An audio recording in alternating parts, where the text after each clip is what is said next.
Pontiac has issued a severe thunderstorm warning for Sanilac County in southeastern Michigan, northern St. Clair County in southeastern Michigan until 5:15 p.m. At 4:08 p.m., a severe thunderstorm was located over Melbourne. Hazard 60 miles per hour wind gusts and nickel-sized hail. Source: radar indicated. Impact: expects damage to roofs, siding, and trees.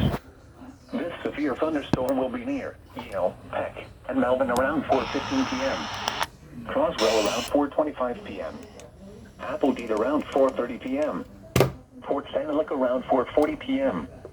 Other locations impacted by the severe thunderstorm include Birch Beach, McGregor, Lake Township, Killadore, Broadway, Valley Center, Palms, Watertown, Blaine, and Jeddo. Repeating, a severe thunderstorm warning has been issued until 5:15 p.m. for the following counties in Michigan: Sanilac and St. Clair.